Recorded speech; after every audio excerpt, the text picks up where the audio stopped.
क्योंकि विधायी प्रक्रिया जो संसद के स्तर पर है, लगभग लगभग वैसी ही सारी चीजें राज्य के स्तर पर भी होती हैं।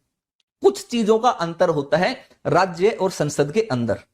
तो राज्य और संसद की संसद और राज्य के अंदर की अगर हम बात करते हैं तो एक अंतर तो यह होता है कि राज्य में विधानसभा हर मामले में सुपर पावरफुल होती है विधान परिषद के, जबकि संसद के स्तर पर अगर हम बात करेंगे तो ऐसा नहीं है।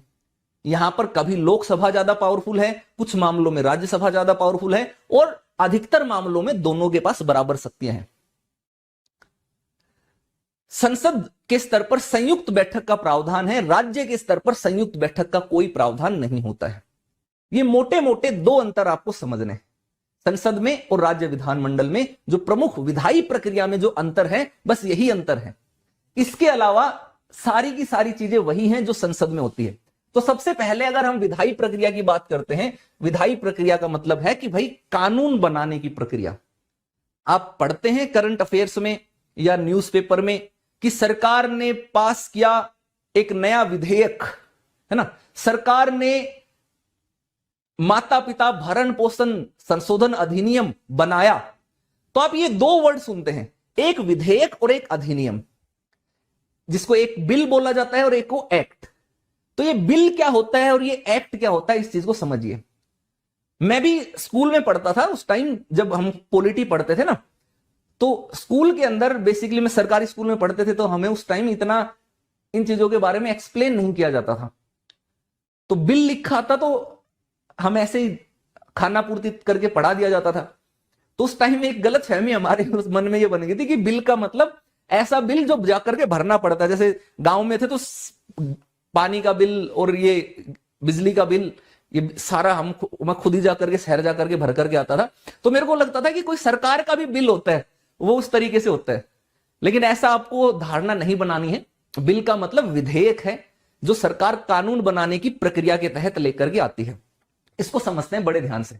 देखिए, संसद के दोनों सदनों में हम बात करते हैं, यह प्रक्रिया संपन्न होती है। प्रत्येक सदन में हर विधेयक समान चरणों के माध्यम से पारित होता है। तो कोई अलगाव नहीं है, प्रक्रिया में कोई बदलाव नहीं है।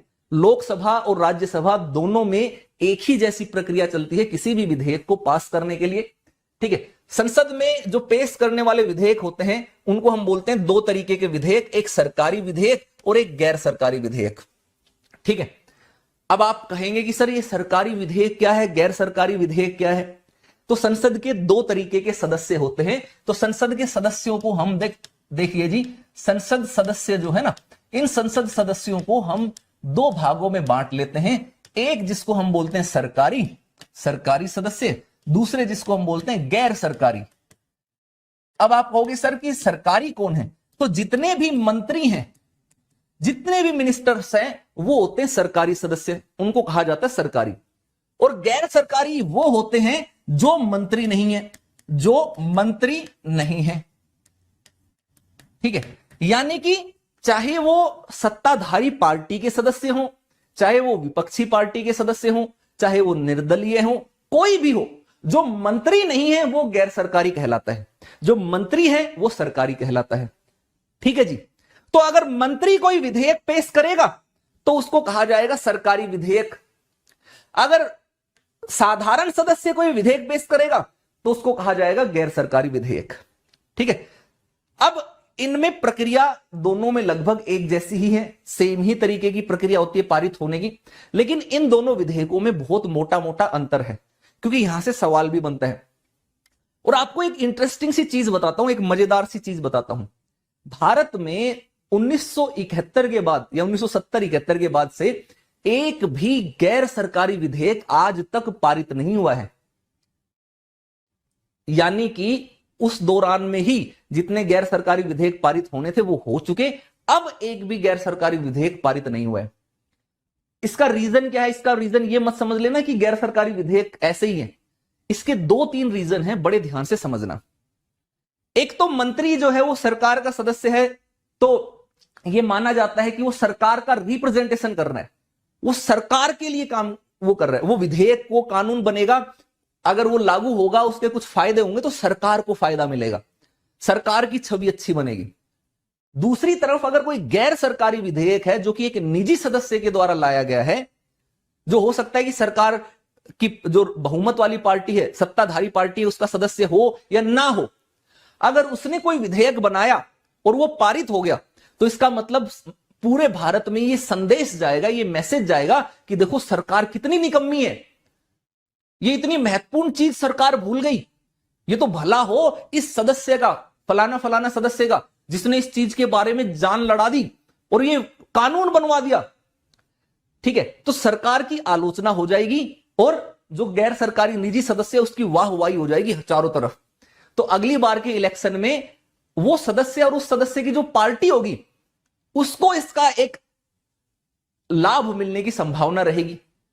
ठीक है, तो ऐसे में हमेशा ये होता है कि जो भी बहुमत वाली पार्टी है, जो भी सत्ताधारी पार्टी है, वो कभी भी गैर सरकारी विधेयकों को पास कराने में इंटरेस्टेड ही नहीं होती है। वो मामला ऐसे चल रहा होता है, नहीं नहीं नहीं, हर साल हर सत्र में कई गैर सरकारी विधेयक आते हैं। हर कोई निजी सदस्य आजकल ये कोशिश करता है कि वो कोई ना कोई एक विधेयक लेकर के आए, प्रेजेंट करे, हालांकि पास नहीं होता है, वो अलग बात है। ठीक है, और सरकारी वो पास होते हैं क्योंकि सरकार का पूरा समर्थन होता है, सरकार की छवि इसमें जुड़ी रहती है। अब इनके विधेयकों के बारे में क्या क्या अंतर हैं, इन अंतर को समझ लीजिए। ये बहुत इंपॉर्टेंट चीज है क्योंकि यहां से सवाल जो है आपका प्री और मेंस दोनों में ही बन जाता है। सरकारी विधेयक मंत्री द्वारा पेश किया जाता है, मैंने समझा दिया आपको, और ये मंत्री के अलावा किसी अन्य सदस्य के द्वारा पेश किया जाता है, ये ठीक है। ये सरकार की नीतियों को प्रदर्शित करता है, यह सार्वजनिक मामलों पर विपक्षी दल के मत को प्रतिबिंबित करता है। ये चीजें हम कर चुके हैं अभी अभी। इसीलिए गैर सरकारी विधेयक कभी भी पास नहीं होता है भारत के अंदर 1970 के बाद से। उस टाइम हो जाता था 1970 से पहले, क्योंकि उस टाइम की बात अलग थी। अब आप कहोगे कि सर 1970 से पहले ऐसी क्या चीज थी, 1970 के बाद क्या चीज बिगड़ गई? तो 1970 से पहले केवल एक ही पार्टी होती थी जिसका नाम था कांग्रेस। सारी की सारी पावर उसी के पास ही होती थी। ठीक है, सारे के सारे सदस्य सब कुछ उसी के होते थे। विपक्षी दल को तो बहुत बाद में समय के साथ जाकर के फिर उनको मान्यता मिली। तो ऐसे में उस समय चीजें चल जाती थी, और उस समय जितने भी नेता होते थे थोड़े से जाने माने या स्वतंत्रता संघर्ष में जिनकी भागीदारी थी, उससे जुड़े हुए लोग थे, वो लोग थे। तो ऐसे में चीजें होती थी, विपक्ष का इतना कोई खास रोल नहीं था। लेकिन 1967 के बाद से, जब से कांग्रेस में विभाजन हुआ, उसके बाद से चीजें थोड़ी सी बिगड़ने लगी। और 1970 के दशक के बाद से तो इंदिरा गांधी ने यह ठान लिया था, जब बांग्लादेश और भारत पाकिस्तान का युद्ध, इनको भारत और पाकिस्तान का युद्ध हुआ, बांग्लादेश अलग हुआ, तो उस समय इंदिरा गांधी ने यह ठान लिया था कि अब जो भी चीज होगा वो इंदिरा गांधी के नाम पर ही होगा। यानी कि कोई भी चीज होगा उससे सरकार की ही छवि बजाएगी, सरकार की ही सकारात्मक छवि जानी चाहिए। कोई भी ऐसी चीज ना हो जिससे कि विपक्ष को बेनिफिट मिल जाए, विपक्ष को फायदा मिल जाए। तो विपक्ष को पूरी तरीके से अपने कंट्रोल में करने के लिए, दबाने के लिए वो उस समय तत्पर थे, एकदम अपने खुद के सशक्त व्यक्तित्व को और ज्यादा उभारने, अपनी प्रसिद्धि को एक नेक्स्ट लेवल पर ले जाने के लिए वो थे। तो 1970 के दशक के बाद से ही, 1970 के बाद से ही ये एक तरीके से परंपरा सी चल पड़ी है कि अब गैर सरकारी विधेयक पास नहीं होता है, और तब से लेकर के अब तक हुआ ही नहीं है। इसके संसद में पारित होने की पूरी उम्मीद होती है, इसकी कम उम्मीद होती है, कम की मतलब समझिए नहीं होती। अब मुद्दा क्या है कि अगर सरकारी विधेयक लेकर के आया, कोई मंत्री जो है वो सरकारी विधेयक लेकर के आया, तो सरकारी विधेयक सदन द्वारा अगर अस्वीकृत कर दिया जाता है, उसको वो एक्सेप्ट नहीं करते, तो सरकार को इस्तीफा देना पड़ सकता है। अब आप कहोगे सर ऐसा क्यों? ऐसा इसलिए क्योंकि साधारण बहुमत से विधेयक पास करना है। अगर मंत्री विधेयक लेकर के आया और उसका विधेयक पास नहीं हुआ, इसका मतलब सरकार के पास बहुमत नहीं है। विपक्ष तुरंत अविश्वास प्रस्ताव ले आएगा, और सरकार भी तो नैतिक जिम्मेदारी लेगी कि भैया विधेयक पास नहीं हुआ, इसका मतलब, तो वो इस्तीफा दे सकती है, देना पड़ सकता है। ठीक है, जरूरी नहीं है कि दे ही दे, लेकिन वो दे देती है। आमतौर पर मंत्री तो दे ही देता है। ठीक है, और अगर सरकार इस्तीफा नहीं देती है तो अविश्वास प्रस्ताव ले आया जाता है तुरंत विपक्ष के द्वारा। कोई निजी सदस्य है, अगर इसका विधेयक अस्वीकृत हुआ तो कोई प्रभाव नहीं पड़ता, ना सरकार पर प्रभाव पड़ता, ना निजी सदस्य की सदस्यता पर। वो बिंदास चैन से मजे से रहता, कोई चिंता की बात नहीं है ना, कोई फर्क नहीं है। चलो जो है, पास हो ना हो कोई दिक्कत नहीं।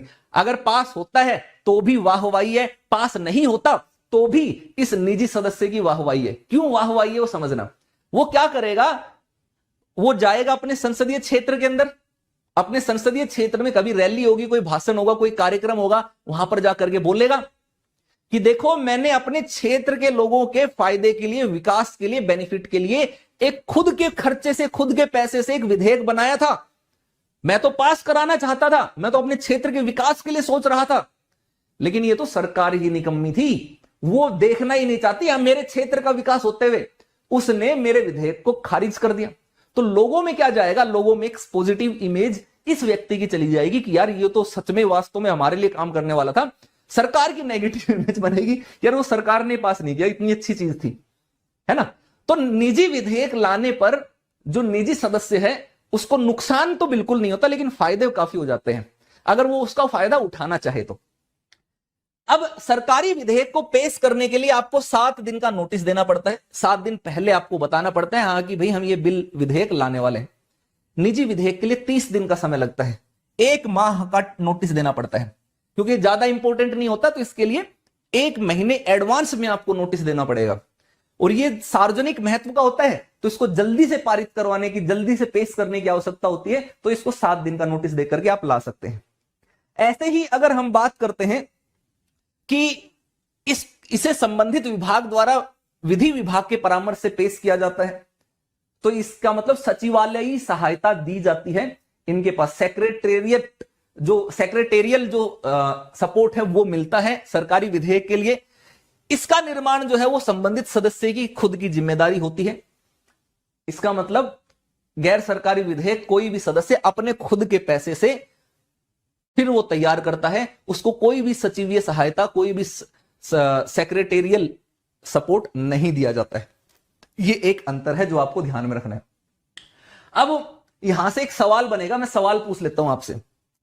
प्रारंभिक परीक्षा में एक सवाल अगर आएगा एमसीक्यू टाइप में, किस तरीके से सवाल आएगा, एक बार फिर से सारे मेरे दोस्त जो यहां पर लगे हुए हैं एक दूसरे के साथ नंबर लेने में, आपस में गुस्सा होने में, लड़ाई झगड़ा करने में, तो एक बार कान खोल करके 2 मिनट के लिए सुन लीजिए और फिर आंसर दीजिएगा।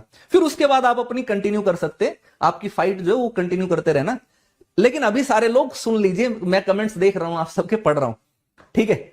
चलिए बड़े ध्यान से समझना, और मैं चाहता हूं मेरे सारे दोस्तों का आंसर आए, जो लड़ रहे हैं वो भी और जो सीरियस कैंडिडेट हैं वो भी, ठीक है जी।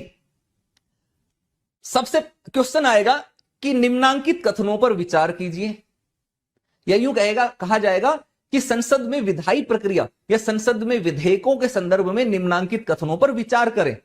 और पहला कथन आपको दे दिया जाएगा कि सरकारी विधेयक, गैर सरकारी विधेयक वो विधेयक होते हैं जो सत्ताधारी पार्टी के अलावा अन्य दलों के सदस्यों के द्वारा पेश किए जाते हैं।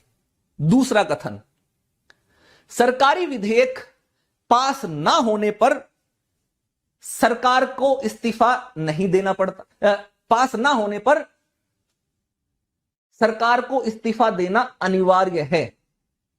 तीसरा कथन, गैर सरकारी विधेयक 7 दिन के नोटिस पर लाए जा सकते हैं। चौथा कथन, सरकारी और गैर सरकारी दोनों प्रकार के विधेयकों को तैयार करने में सचिवालयी सहायता प्रदान की जाती है। अब आपको कहा जाएगा गलत कथन चुनिए, और आपके विकल्प रहेंगे ए 1 2 3 गलत, बी 2 3 4 गलत, सी 1 3 4 गलत, और डी 1 2 3 4 सारे गलत। कमेंट बॉक्स में जल्दी से आंसर दीजिए सभी लोग,